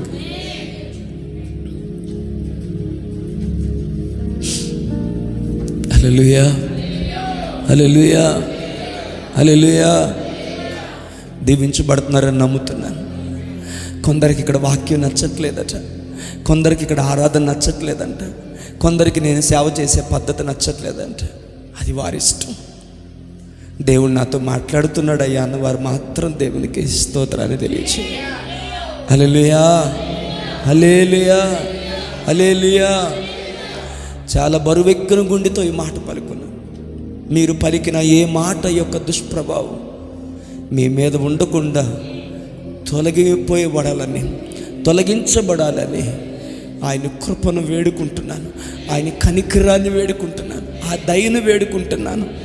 మీరు చేసిన అన్యుల ఆచారాల ద్వారా మీ కుటుంబంలో మీరు అనుమతించిన దుష్టుని యొక్క ప్రభావాలన్నిటినీ ఆయన తీసివేయాలని, ఆయన కృపచేత తొలగించి వేయాలని, మీరు నమ్మిన మూఢ నమ్మకాల అన్యుల ఆచారాల ప్రకారము నీ ఇంటిలోకి అనుమతించబడినటువంటి దుష్టుని యొక్క ప్రతి ప్రభావము నుంచి ఆయన నిన్ను విడుదల చేసి ఆయన కృప ద్వారా, ఆయన కనికరము ద్వారా, ఆయన ఆత్మ ద్వారా, ఆయన వాక్యము ద్వారా అత్యున్నత సింహాసన సీనుడైన ఆయన సార్వభౌమ అధికారము ద్వారా నీ ఎడల ఆయన కృప చూపాలని దేవుని దాసునిగా నేను కోరుకుంటున్నాను. హల్లెలూయా, హల్లెలూయా, హల్లెలూయా. అందరూ చేద్దాం హల్లెలూయా. ఆమేన్. ప్రభు అన్నాడు కదా, మోషే నువ్వు పక్కకు తప్పుకో, వారు కోరుకున్నదే నేను వారి మీదకి రప్పిస్తాను. నా జీవంతోడని ప్రమాణం చేస్తున్నాను. అమర్ వినాలి. నా జీవంతోడని ప్రమాణం చేస్తున్నాను. వారు కోరుకున్నదే వారి మీద రప్పిస్తాను. వాళ్ళు కోరుకున్నది అని రాయబడి ఉంది కానీ బైబిల్లోని, వాస్తవానికి వాళ్ళు కోరుకున్నది కాదు, వాళ్ళు మాట్లాడారు దాన్ని, వాళ్ళు పలికారు. ఏమనంటే వాళ్ళకి మనము ఆహారం అయిపోతాం. వాళ్ళ దృష్టికి మేము మిడతలాగా ఉన్నాం, మా దృష్టికి మేము మిడతలుగా ఉన్నాం. మనం వారికి దోపుడు సొమ్ము అయిపోతాం. దేవుడు అన్నాడు, వారు కోరుకున్నది నేను వారి మీదకి నేను రప్పిస్తాను. లేదా మీకు అర్థమయ్యేలా చెప్పాలంటే, వారు మాట్లాడిందే నేను వారి మీదకి రప్పిస్తాను. హల్లెలూయా. ఇశ్రాయేల్ ప్రజలు ఐగుప్తులోకి ప్రవేశించలేకపోవడానికి కారణం వారి విశ్వాసం అయితే, క్షమించాలి, వారి అవిశ్వాసం అయితే, వారి అవిశ్వాసం యొక్క క్రియ ఏంటో తెలుసా? అస్తమానం మాకు ఐగుప్తుల సమాధులు ఉన్నాయి, ఐగుప్తుల సమాధులు ఉన్నాయి. పాలు తేనెలు ప్రవహించే దేశంలో దేవుడిచ్చే జీవాన్ని వారు పలకలేదు, కానీ ఐగుప్తుల సమాధులు ఉన్నాయి. వారు చావునే పలికారు, నిశ్చయముగా అరణ్యములో వారు చచ్చారు. ఎంతమందికి అర్థమైంది? వారు చావునే పలికారు, ఆఖరికి వాళ్ళు దేవుడిచ్చిన వాగ్దాన దేశంలోకి ప్రవేశించకుండా చచ్చారు. అమ్మా, మీకు ఆసక్తికరంగా ఉండేలాగా, మీకు నచ్చిన దైవజనుడిలాగా నేను వాక్యం చెప్పలేకపోతే నా చేతులు జోడించి హృదయపూర్వకంగా మిమ్మల్ని క్షమాపణ అడుగుతాను. నేను చెప్పలేనమ్మా, నాకు చేత కాదు. ఏ దైవజనుడిని నేను కాపీ చేయలేను. దేవుడు నాకు ఇచ్చిన బాణీలో నేను చెప్పుకుంటాను. వారి పాదాలు కడగడానికి నేను సరిపోను, కానీ వారితో పాటు నన్ను కూడా అంగీకరించి దేవుడు మీకు ఇస్తున్న వాక్యాన్ని అంగీకరించాలని ప్రాధేయపడుతున్నాను. అయ్యా దైవజనుడా, అంత దిగజారి మాట్లాడాలంటే నేనేం దిగజారిపోయిన అనుకోవట్లేదు. హల్లెలూయా, హల్లెలూయా. నా స్థితి తెలిసి నేను ఆయన సముఖంలో తగ్గించుకుంటున్నాను. కానీ మీరు వాక్యం వినాలన్న ఆసక్తిని బట్టి కొంతమంది ముఖాలు చూసి బాధ కలిగి అట్లా అడగాల్సి వచ్చింది. ఎన్నోసార్లు చెప్పాను, మీకు గుర్తుందో లేదో, నాకు సేవ చేయడం రాదు, వాక్యం చెప్పడం రాదు, ఒకళ్ళు పట్టించుకోవడం రాదు, ఒకళ్ళు ప్రేమించడం రాదు. నేనేమై ఉన్నాను? ప్రస్తుతం ఆయన కృప వల్ల అయి ఉన్నాను. ఇంతకు మించిన కృప ఆయన నాకు అనుగ్రహించినప్పుడు మీరు ఊహించిన దానికంటే ఉన్నతమైన స్థితిలో ఈ దైవజనుడు దేవుని కృప చేత నిలవబడే రోజు వస్తుంది అని మనస్ఫూర్తిగా నేను నమ్ముతున్నాను. ప్రస్తుతానికైతే నేను పలికిన ఆ మాట ప్రకారం చెప్తున్నాను, లేకపోతే నాకున్న అనుభవాన్ని బట్టి చెప్తున్నాను. నాకు వాక్యం చదవటం రాదు, ప్రేమించడం రాదు, పట్టించుకోవడం రాదు, సేవ చేయడం అంతకన్నా రాదు. యథార్థంగా ఆయన సన్నిధిలో ఒప్పుకుంటున్నాను ఈ మాట. కానీ ఇప్పుడు ఏదైతే నేను అయ్యి ఉన్నానో, ఏ వాక్యం అయితే 4 మాటలు చెప్పగలుగుతున్నానో, నేను ఆయన కృప వల్లనే అయి ఉన్నాను. ఆయన కృప నాలో అత్యధికమై, కృప నుండి కృపకు నన్ను నడిపించిన రోజున, అత్యధికమైన పరిచయం నాకు అనుగ్రహించిన రోజున, హల్లెలూయా, వీడికి సేవకు పనికిరాడు అనుకున్న ఆ మనిషిలోనే, హల్లెలూయా, అతడు నిజముగా దైవజనుడు అని చెప్పే రోజు ఒకరోజు నా బ్రతుకులో ఖచ్చితంగా నా దేవుడు అనుగ్రహిస్తాడన్న నా సామర్థ్యమును బట్టి, నా భక్తిని బట్టి కాక, ఆయన కృప మీద నాకున్న నమ్మకాన్ని బట్టి, విశ్వాసముతో ఈ మాట నేను పలుకుతాను. హల్లెలూయా, హల్లెలూయా. సో నీకు నువ్వే శత్రువు అయిపోయే రెండే మార్గం ఏమిటి అంటే, నిన్ను నీవే శపించుకోవడం, నీ మీద నీవు శాపాన్ని, రోగాన్ని, బాధని, దుఃఖాన్ని, మరణాన్ని నువ్వు కోరుకోవడం. అలా చేయొద్దు. హల్లెలూయా, హల్లెలూయా. సో ఇంతకన్నా లోతుకి నేను వెళ్ళదలుచుకోలేదు, ఎందుకంటే టైం అవుతుంది. ఎటు పరిస్థితులు టైం ముగించుకుందాం. మూడవ దారి, నీకు నువ్వే శత్రువు అయిపోయే మూడవ కోణం, లేకపోతే మూడవ దారి ఏమిటి అంటే క్రిటిసైజింగ్ అదర్స్. హల్లెలూయా. మొదటిది ఏమని మాట్లాడాలి, చెడ్డ అలవాట్ల వల్ల. చెడ్డ అలవాట్లు అంటే ఏంటో విన్నాం. రెండవది ఏం నేర్చుకున్నాం, నిన్ను నీవే శపించుకొని నీ మీద మరణాన్ని, రోగాన్ని కోరుకోవడం ద్వారా. మూడవది ఏం నేర్చుకున్నామంటే వినండి, మూడవది ఏంటంటే ఇతరులను శపించుట ద్వారా, ఇతరులను విమర్శించుట ద్వారా. ఎందుకో తెలుసా? హల్లెలూయా. మనుష్యుడేమి విత్తినో అదే పంట కోస్తాడు. హల్లెలూయా. మర్చిపోకండి, మీ మాటలు విత్తనాలని, మీ నోట్లోంచి వస్తున్న ప్రతి మాట మీకు తెలియకుండానే మీ జీవితం అనే సాగు భూమిలో మీరు వేస్తున్న విత్తనమని, దాని పంటను ఏదో ఒక రోజున మనము కోయక తప్పదన్న విషయాన్ని ఏనాడు మర్చిపోవద్దు. నేనేమైనా వ్యవసాయకుడినా, నా దగ్గర విత్తనాలు ఉన్నాయా, నేనేమైనా వ్యవసాయం చేస్తున్నానా, విత్తనాలు చెప్తున్నానా, ఈ మాటను ఎందుకు నాకెందుకు అనుకోక అమాయకంగా. హల్లెలూయా, హల్లెలూయా. నీ చేతిలో విత్తనాలు లేవు, నీ ఎదురుగా పంట భూమి లేదు, పంట పొలంలో నువ్వు కచ్చా కట్టుకొని నువ్వు పనిచేస్తుంది కాదు. కానీ నీకు తెలియని ఒక పంట భూమి ఉంది. నీ నోటి నిండా విత్తనాలమయము. నువ్వు పలుకుతున్న ప్రతి మాట ఆ పంట భూమి మీద అది ఒక రోజున పడి అది ఫలిస్తుంది. అది మంచిదైతే శ్రేష్టమైన పంటను అనుభవిస్తావు, అది చెడుదైతే మాత్రం చెడ్డతనాన్ని నువ్వు కోస్తావు. కానీ చిత్రం ఏంటో తెలుసా? విత్తనాన్ని విత్తితే ఒకటే విత్తుతావు, కానీ నువ్వు కోసేటప్పుడు ప్రమాదం కదా. మంచి విత్తనం ఒకటే విత్తితే విస్తారమైన మంచి నువ్వు కోస్తావు. కానీ నువ్వు వేసే విత్తనం చెడుదైతే అది చెడు. ఇప్పుడు మామిడి టెంక ఒకటే పాతావు, నువ్వు ఒక టెంక పాతావు అని ఒక చెట్టు వచ్చి ఒక టెంక ఇచ్చి మూతి తిప్పుకుంటుందా? అట్లేదు. మీరు ఏం ఒక్కాయే కాసావంటే నువ్వు విత్తినది ఒకటే కదా దుర్మార్గుడు అని అంటది. అది ఆ విత్తనంలో ఉన్నటువంటి ఆ పొటెన్షియల్ అంతటిని ఉపయోగించి హల్లెలూయా ఎన్ని పళ్ళు కావాలని పళ్ళు ఎగుతుంది కదా. అలాగే దుష్ట సంబంధమైన విత్తనాన్ని విత్తినప్పుడు కూడా ఇదే నియమం వర్తిస్తుంది. హల్లెలూయా. నువ్వు కొంచెమే విత్తుతావు, కానీ విస్తారంగా కోయాల్సి వస్తుంది. ఆ విస్తారమైనది అది దోషభరితమైనప్పుడు, పాపభరితమైనప్పుడు నువ్వు దాన్ని భరించడం కష్టం. అచ్చయ్య గారు వింటున్నారమ్మా? లేదా మీరు మెలకుగా ఉండాలంటే నా కొడుకు నాకు చెప్పేలా, అప్పుడైతే నువ్వు మెలకుగా ఉంటావా? ఎట్లమ్మా అలాగా వినాలి. హల్లెలూయా. గట్టి చేద్దాం. హల్లెలూయా. చేతులు పైకెత్తి చెప్దాం, బాగా చేతులు పైకెత్తి చెప్దాం. కష్టపెట్టి ఉంటే క్షమించండి, కావాలని చేతులు పైకెత్తి ఇచ్చాను. సో బై క్రిటిసైజింగ్ అదర్స్, ఇతరులను నువ్వు విమర్శించుట ద్వారా, ఇతరులకు నువ్వు తీర్చు ద్వారా, ఇతరులను నువ్వు శపించుట ద్వారా నీ జీవితంలో నువ్వు శాపాన్ని అనుభవిస్తావు. వాక్యం ఇలా చెప్తుంది, తన సహోదరుని ద్వేషించు ప్రతివాడు నరహంతకుడు కదా.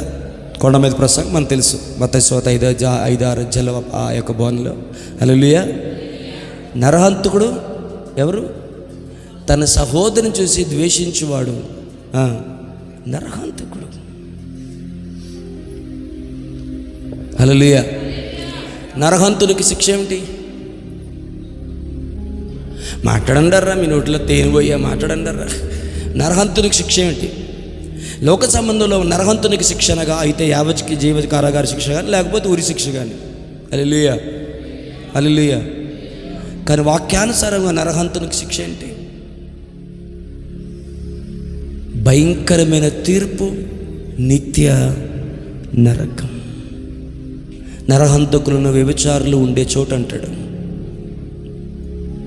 హల్లెలూయా, హల్లెలూయా, హల్లెలూయా. బాహ్య సంబంధమైన హత్య చేసే హంతకులందరూ జైల్లో ఉన్నారు. చెప్పండి, నెక్స్ట్ డేలా గెస్ చెప్పండి. బాహ్య సంబంధమైన హంతకులందరూ, శరీర సంబంధమైన హంతకులందరూ హత్యలు చేసి జైల్లో ఉన్నారు. అంతకంటే నీచమైన హంతకులు అనగా అంతరంగ సంబంధమైన హత్య చేసే నీచమైన హంతకులు, దుర్మార్గమైన హంతకులందరూ చర్చిలో ఉన్నారు. చర్చ్ అంటే నేను సార్వత్రిక సంఘం గురించి మాట్లాడుతానా? ఈ చర్చిలో మామూలు హంతకులు అంటావా అంటే మనం ఆ బ్యాచ్ అని చెప్పక తప్పదు. కానీ నేను సార్వత్రిక సంఘం గురించి మాట్లాడుతున్నాను. ఈ మాట భలే అనిపించదు నాకు. భాగ్య సంబంధమైన హత్య చేసే హంతకులందరూ ఎక్కడ ఉన్నారు? జైల్లో చెప్పకూడదు తింటున్నారు. అంతకంటే తీవ్రమైన హత్య చేసిన ఆత్మ సంబంధమైన హంతకులందరూ చర్చిలో మాత్రం హల్లెలూయా, స్తోత్రం, స్తోత్రం, praise the Lord, praise the Lord, దేవుడిని దీవించును గాక అని దేవుని సంధిలో బెళ్ళప్పిస్తున్నారు. మనకన్నా వాళ్ళు బెస్ట్ కాదు. వాళ్ళు కనీసం మేము హంతకులను ఒప్పుకున్నారు. మనమా మంచి వేషధారకులు అయ్యేది. వాళ్ళు శరీరానికి మాత్రమే చంపారు. మనమా అంతరంగంలో గాయాన్ని కలుగు చేసి కత్తి పోటు వంటి మాటల చేత బాధను కలిగించాం. ఏమనుకోవద్దు, ఈ మాట పలుకుతాను, పర్లేదు, ఒక మాట పలకదా. నరహంతకులారా జాగ్రత్త, దేవుని ఉగ్రత మీ మీదకి వస్తుంది. నేనైతే నరహంతకులాగా ఉండాలనుకోవట్లేదు. సిలువ వేయబడిన యేసుక్రీస్తు వలె నేను ఉండాలని కోరుకుంటున్నాను. మిమ్మల్ని గురించి కూడా దేవుని సముఖంలో కోరుకుంటున్నాను. మీరు నరహంతకులు అయిపోవాలని నేను కోరుకోవట్లేదు. కానీ అందరి పక్షాన చనిపోయిన, సిలువ వేయబడిన యేసుక్రీస్తు వలె మీరు ఉండాలని కోరుకుంటున్నాను.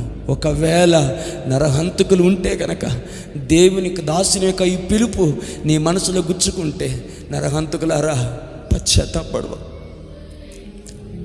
కొంచెం చనువివ్వండి ఇలా పిలవడానికి. నరహంతకులారా ఆయన సముఖంలో ఏడుద్దాం.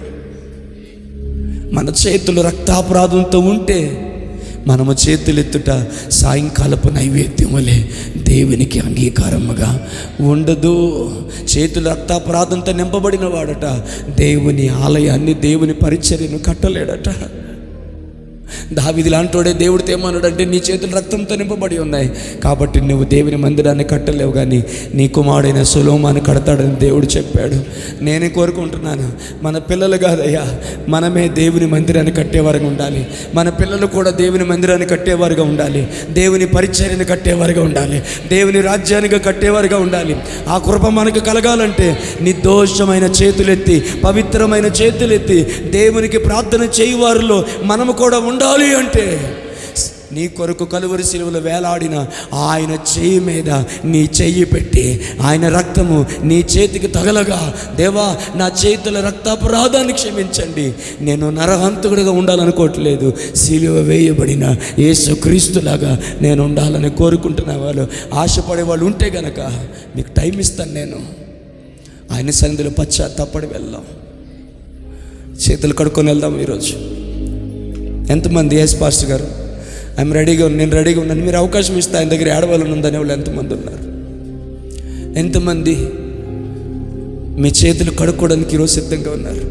మీ చేతులు ఎత్తుట సాయంకాలపు నైవేద్యం వల్లే ఆయన దృష్టికి అంగీకారంగా ఉండినట్లుగా నీ చేతులు ఆయన వైపు ఎత్తినప్పుడు ఆ చేతులను ఆయన అంగీకరించులాగున. హల్లెలూయా, హల్లెలూయా. ఆయనకి అది ప్రీతికరమైన ఆరాధనగా మారులాగన చేతులు కడుక్కోవడానికి సిద్ధంగా ఉన్నారా? కత్తి పోటి వంటి మాటల చేత ఇతరులను పొడిచి బాధ పెట్టిన హంతకులారా, నాతో కలిపి పిలుస్తున్న నీ మాట, హంతకులారా.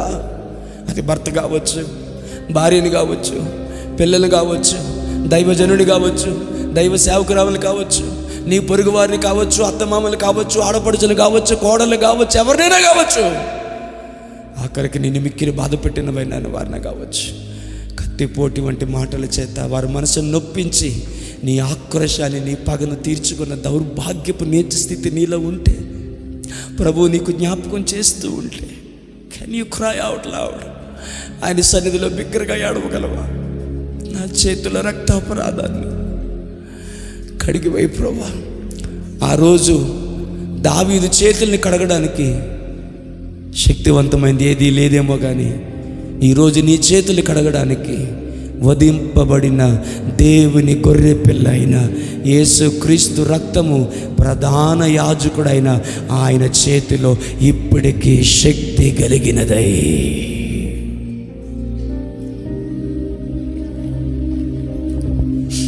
నీకు పరిచర్య చేయుటకు, అబ్బా అబ్బా అబ్బా అబ్బా, ఈ మాట బాగుంది. నీకు పరిచర్య చేయుటకు గొర్రె పిల్ల రక్తము సిద్ధముగా ఉంది. నీకు పరిచర్య చేయుటకు ప్రధాన యాజకుడు సిద్ధంగా ఉన్నాడు.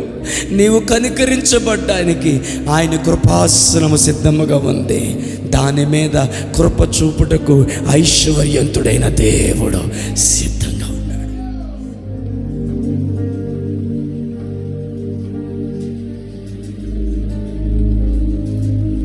ఈరోజు నువ్వు అనుభవిస్తున్న రోగానికి కారణం అదేనేమో, నువ్వు అనుభవిస్తున్న శాపానికి కారణం అదేనేమో. Why don't you examine yourself? Why don't I examine myself? మనల్ని మనం ఎందుకు పరీక్షించుకోకూడదు? కృప పొందినట్లు, కనికరింపబడినట్లు మనల్ని మనం ఎందుకు సరి చేసుకోకూడదు?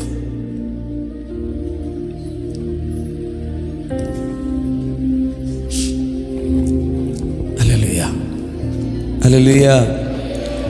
నేను మరణములో నుండి జీవములోనికి దాటి ఉన్నానని చెప్పుకుని ప్రతివాడును, లేక మరణములోని నుంచి జీవములోనికి నేను దాటి ఉన్నానని చెప్పుకొనిచు తన సహోదరుని ద్వేషించు ప్రతివాడును ఇంకను మరణములోనే నిలిచి ఉన్నాడు. నేను చీకటిలో నుండి వెలుగులోనికి దాటిపోయినని చెప్పుకునే ప్రతివాడును తన సహోదరుని ద్వేషించేలా, యోహాను పత్రికలో ఈ మాట అపోస్తలుడైన యోహాను తెలియచేశాడు. తన సహోదరుని ద్వేషించినట్లా నీవింకను చీకట్లోనే ఉన్నావు, తీర్పులోనే ఉన్నావు, మరణంలోనే ఉన్నావు. హల్లెలూయా. నీకు నీవే విరోధివయ్యావు. అంత మాత్రమే కాదు కనుక ఆయన సిలువకును ఆయన సింహాసనంకు కూడా నీవు శత్రువైపోయావు. I repeat the statement. ఆయన సిలువకును ఆయన సింహాసనమునకు కూడా నువ్వు శత్రువు అయిపోయావు.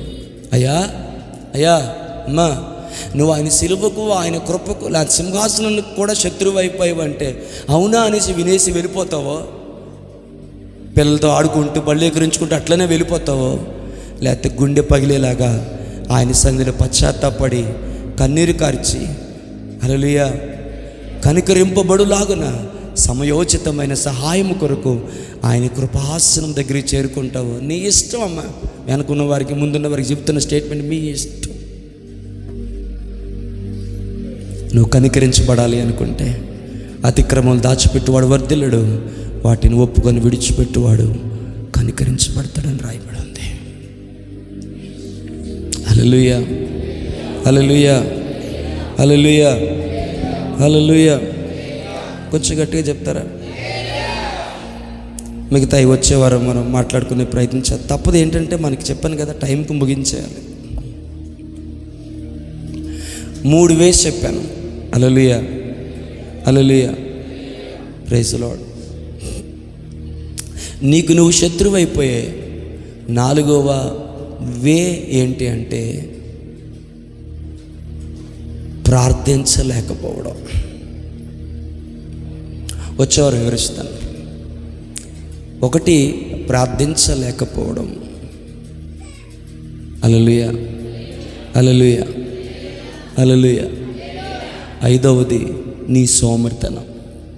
మొదటిదేంటి? బ్యాడ్ హ్యాబిట్స్, తప్పుడు అలవాట్లు, చెడ్డ అలవాట్లు. రెండోది ఏంటి? నిన్ను నీవే శపించుకోవడం. మూడోది ఏంటి? ఇతరుల్ని శపించడం, ఇతరుల్ని ప్రేమించలేకపోవడం, ఇతరుల్ని క్షమించలేకపోవడం. ఎందుకంటే నీ సహోదరుని అపరాధములను నువ్వు క్షమించిన ఎడల పరలోకమందున మీ తండ్రియు మీ అపరాధములను క్షమించును. మీరు క్షమించని ఎడల, మీరు ఎంత ఏడ్చినా, ఎన్ని సంస్కారాలు పాల్పంచుకున్నా, మీరు క్షమించని ఎడల పరలోకమందున మీ తండ్రి మీ అపరాధములను క్షమించను. ఈ స్టేట్మెంట్ ఎవరితో చెప్పండి? ఈ స్టేట్మెంట్ ఎవరితో చెప్పండి? మన ప్రభువైన యేసుక్రీస్తు వారు స్వయంగా పలికిన మాట. ఈ మాట హల్లెలూయా. అందుకే అంటాడు, నువ్వు అర్పణ అర్పించినప్పుడు నీ సహోదరునికి నీ మీద ఆయాసం కలదని నీ జ్ఞాపకానికి వస్తే మొదటగా పోయి నీ సహోదరునితో నువ్వు సమాధాన పడవచ్చు నీ అర్పణని.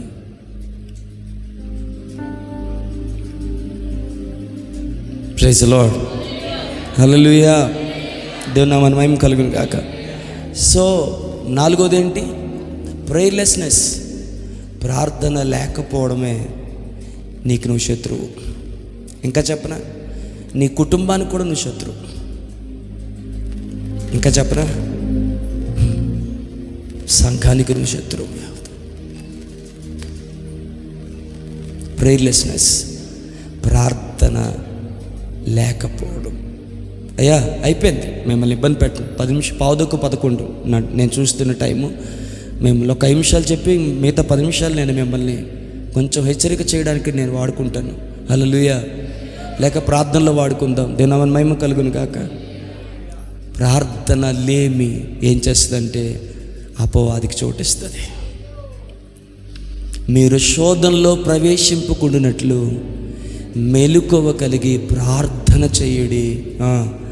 ఆత్మ సిద్ధమే కానీ శరీరము బలహీనమయ్యింది. మీరు శోధనలోనికి ప్రవేశింపకుండునట్లు మెలకువ కలిగి. హెబ్రీ గ్రంథకర్త అన్నాడు కదా, హల్లెలూయా, ఆయన శరీరధారి అయి ఉన్న దినములలో తన్ను మరణము నుండి తప్పింపగలిగిన వానికి ప్రార్థనలను మహారోదనతో కన్నీళ్లు విడిచుచు ప్రార్థనలను యాచనలను సమర్పించి భయభక్తులు నిలిపినందున ఆయన అంగీకరించబడ్డాడు. బాబోయ్, ఇదెంత లోతైన బలమైన మాట అంటే, అమ్మా అయిపోయింది. ఆయన అంగీకరించబడ్డానికే మహారోదనతో కన్నీళ్లు విడిచిచ్చు ప్రార్థనలను యాచనలను సమర్పించి భయభక్తులు నిలిపినందున ఆయన అంగీకరించబడ్డాడు. ఆయనే అంగీకరించబడ్డానికి ఇంతటి సంగతి అవసరం అవ్వగా, మరి మనము అంగీకరించబడినట్లుగా, మనకి కృప కలుగునట్లుగా, పరలోకపు రాజ్యం యొక్క ఇన్ఫ్లుయెన్స్ మన మీద మన పిల్లల మీద ఉండినట్లుగా. ఒక్క మాట చెప్పి ముగిస్తాను. తల్లిదండ్రులైన వారి మాట వినండి. హల్లెలూయా. నువ్వు ఇంటి దగ్గర ఎంత నచ్చ చెప్పినా, అమ్మా నువ్వు ఇంటి దగ్గర ఎంత నచ్చ చెప్పినా, ఎంత బతిలాడినా, ఎంత ప్రాధేయపడినా, వాడు బయటికి వెళ్ళి ఎందుకు పాడైపోతున్నాడు తెలుసా? నీ కొడుకులు నీ కూతురు బయటికి ఎందుకు వెళ్ళి పాడవుతాను తెలుసా? ఇంట్లో నువ్వు చూపించే ప్రేమ ప్రభావం కంటే, హల్లెలూయా, బయట లోకపు ప్రభావము వారి మీద ఎక్కువ పనిచేస్తుంది. అందుకే వాడు ఇంతకుముందు మనం డైరెక్ట్ ప్యాకెట్ ఆడేవాళ్ళం, ఇప్పుడు ఆ డైరెక్ట్ ప్యాకెట్ ఆడు, ఆన్లైన్లో ప్యాకెట్ ఆడుతున్నాడు. ఆడు అందులో ప్రొఫెషనల్.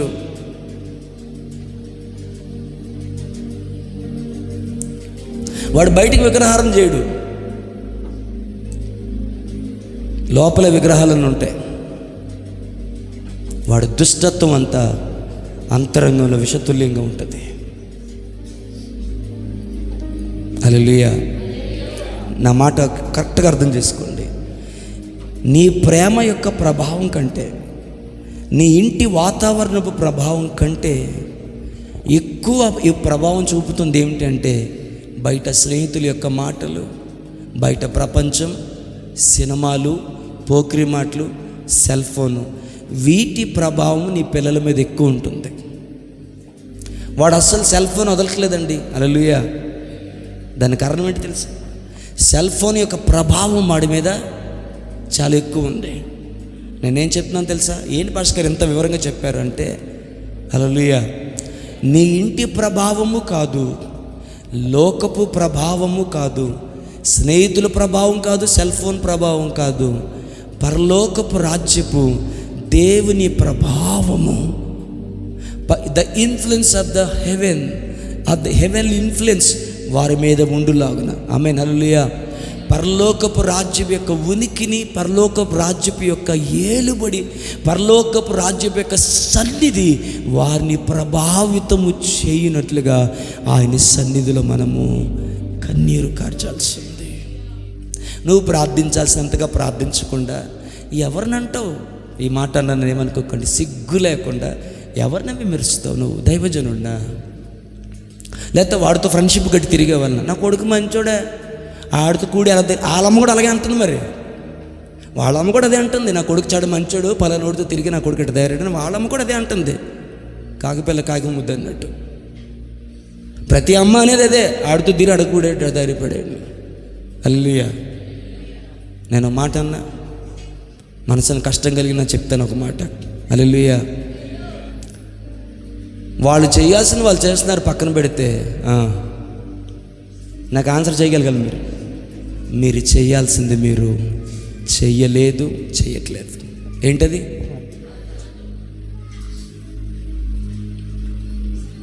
రేయి మొదట జామున లేచి నీ చేతులు దేవుని వైపు చాపమన్నాడు విలాపాల్లో.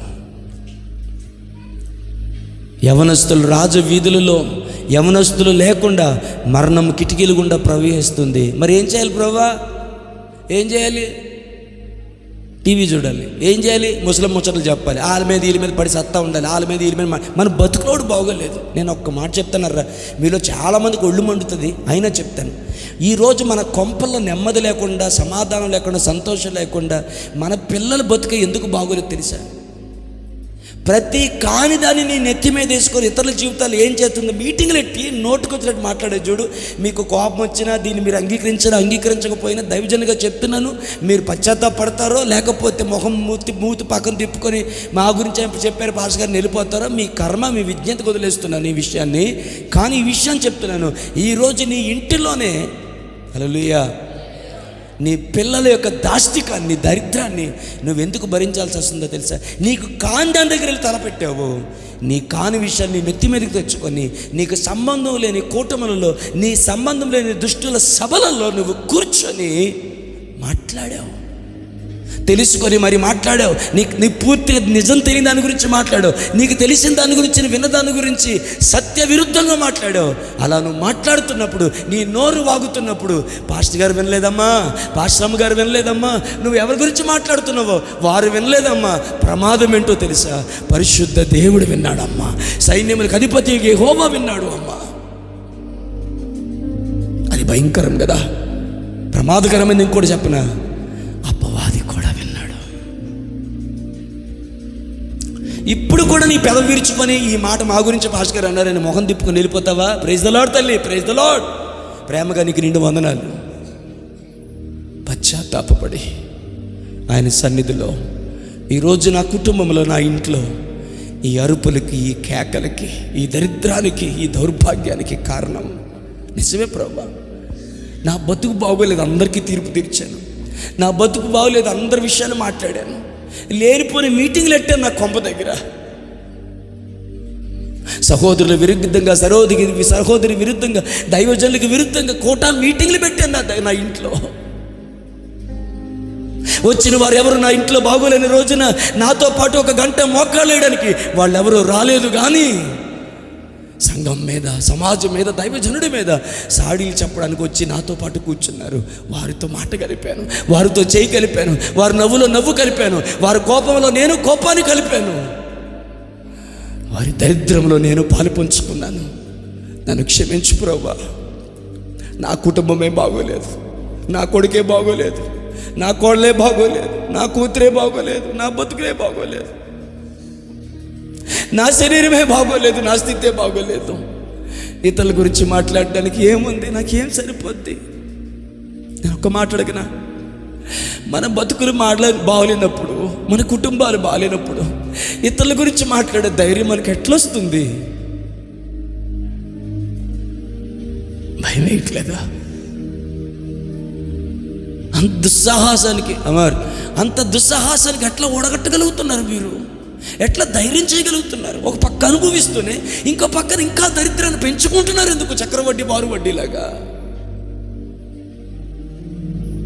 ఫైనాన్షియల్గా బాధపడుతున్నాం, ఫిజికల్గా బాధపడుతున్నాం, మెంటల్గా బాధపడుతున్నాం, స్పిరిచువల్గా బాధపడుతున్నాం. అన్యులు విని నవ్వుకునేలాగా వారి ఇళ్ళలోనైనా సమాధానం ఉందేమో, నెమ్మది ఉందేమో. మన ఇళ్ళలో సమాధానం లేదు. వారి కొడుకులైనా బాగున్నారు, మన కొడుకులు బాగలేదు.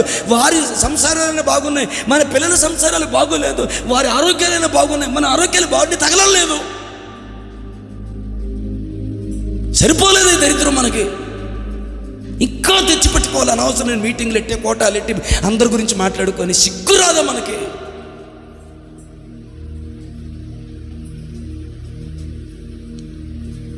ఎందుకు నష్టాన్ని కొని తెచ్చుకుంటున్నావు?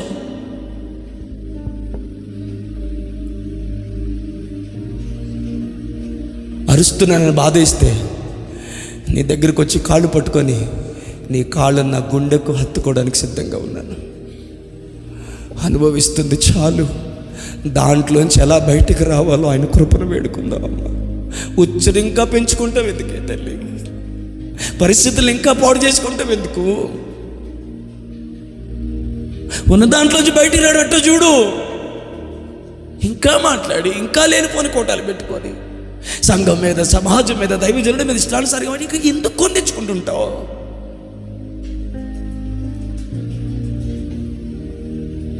అరే, మనుషులకి నువ్వు మాట్లాడిన మాటలు మనుషులకు తెలిస్తే నొచ్చుకోనో బాధపడ వదిలేస్తారు. హల్లెలూయా. దేవుడికి తెలిస్తే మాత్రం జీవము కలిగిన దేవుని చేతిలో పడుట బహుభయంకరం. హల్లెలూయా. టైం అయింది. హల్లెలూయా. మొదటిదేంటి? చెడ్డ అలవాట్లు. రెండవదేంటి? నిన్ను శపించి నీ మీద నువ్వు రోగాన్ని, మరణాన్ని, శాపాన్ని తెచ్చుకోవడం. మూడవదేంటి? ఇతరులే విమర్శించి వారికి నువ్వు తీర్పు తీర్చడం. హల్లెలూయా. హల్లెలూయా. మీరెవ్వరి గురించి తీర్పు తీర్చడానికి నేనైతే సరిపోని వాడిని. బైబిల్ పట్టుకొని చెప్తాను, నాకు సరిపోను, నాకు ఆ అర్హత లేదు. ఆ అర్హత కలిగిన వాడు నాకు ఒకే ఒక ఆయన తెలుసు. ఆయనే అత్యున్నత సింహాసనమందు దేవుని కుడి పార్శ్వమందు కూర్చున్న నా ప్రభు అయిన యేసుక్రీస్తు మాత్రమే తీర్పు తీర్చే అధికారం కలిగిన వాడు. హల్లెలూయా. మూడోదేంటి? ఇతరుల గురించి మాట్లాడడం. నాలుగోదేంటి చెప్పండి? ప్రేయర్లెస్నెస్. ప్రార్థన ఆగిపోవడం, ప్రార్థనని తక్కువ చేయడం, ప్రార్థనని నిర్లక్ష్యం చేయడం అపవాదికి అవకాశం ఇవ్వడంతో సమానం. ఐదవది సోమరితనం. సోమరితనం పెద్ద శత్రువు. ఈ రెండు విషయాలు, మిగతా విషయాలు వచ్చేవారు మాట్లాడుకుందాం. ఎంతమంది ఆయన సన్నిధిలో క్షమాపణ అడగడానికి సిద్ధంగా ఉన్నారు? నా ప్రశ్న అర్థమైంది సార్? ఎంతమంది ఆయన సన్నిధిలో ప్రార్థించడానికి సిద్ధంగా ఉన్నారని కూడా అడగలేదు నేను. ఎంతమంది ఆయన సన్నిధిలో క్షమాపణ అడగడానికి సిద్ధంగా ఉన్నారు? దేవా, ఈరోజు నా కొడుకు, నా కోడలు, నా కూతురు, నా అల్లుడు, నా ఇల్లు, నా పరిస్థితి ఇలా ఉండడానికి కారణం నేను గుర్తుపట్టట్లేదు. కానీ దైవజనుడు చెప్తుంటే కొన్ని జ్ఞాపకాలు మదిలోకి వస్తూ ఉన్నాయి. నన్ను క్షమించి ప్రభువా, నా కుటుంబాన్ని బాగు చేయి, నా ఆరోగ్యాన్ని బాగు చేయి. నేను కోరిన మాటల ప్రతిఫలాన్ని నా నుంచి తీసివేయి. నీ కృప నాకు కావాలి అని ప్రభువుని వేడుకుందాం. మోకరించగలిగిన వారు మోకరించండి.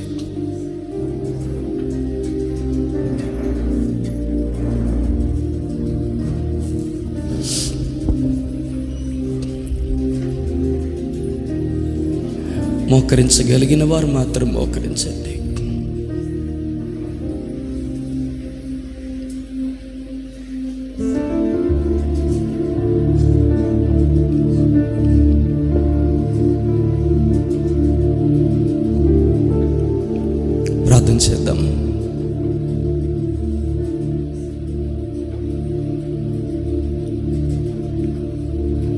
దేవుడు నీతో మాట్లాడుతుంటే నువ్వు వేసే వెకిలి చేష్టలు, నువ్వు చేసే పనులు దేవుడు చూడట్లేదా? నేను నిన్నేం అనలేకపోవచ్చు, కానీ దేవుడు చూస్తున్నాడు.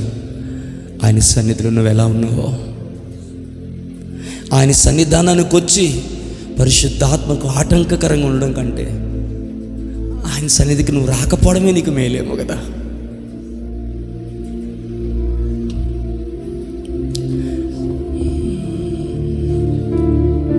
నీ వాత్సల్యం, నీ బాహుల్యం, నీ కృప కనికరం చూపించుము. నీ వాత్సల్యము, నీ బాహుల్యము, నీ కృప కనికరము చూపించుము.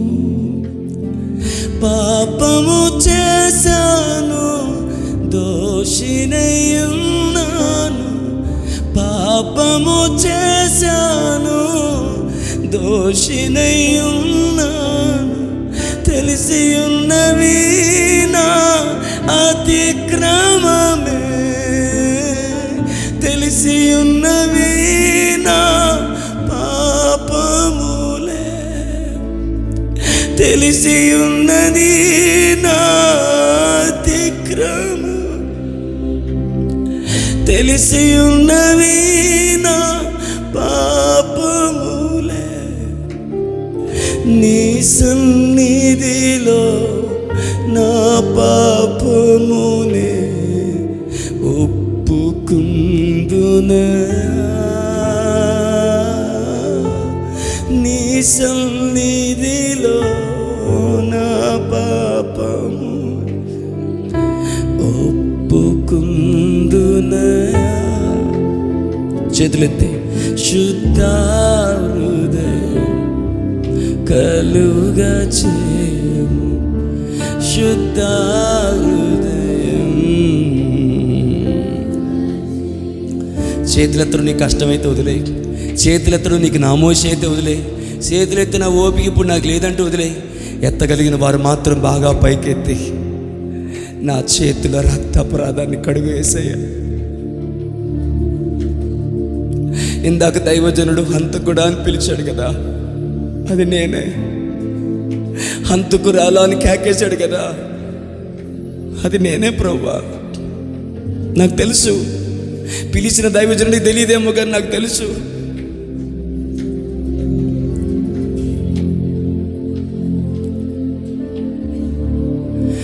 నీ సన్నిధిలో నా పాపమునే ఒప్పుకుందునా. పశ్చాత్తాపంతో చెప్దామా? నీ సన్నిధిలో నా పాపమునే ఒప్పుకుందునా. శుద్ధ హృదయం కలుగా చేయము. నా చేతులు కడిగాయా శుద్ధ. ఆసక్తిగా చేతులు పైకి ఎత్తగలవా? నాలో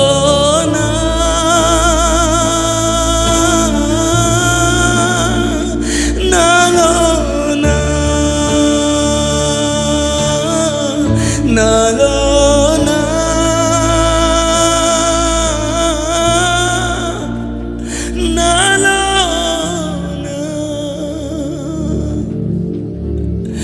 నీ సన్నిధిలో పరిశుద్ధాత్మతో నన్ను నింపుమయా.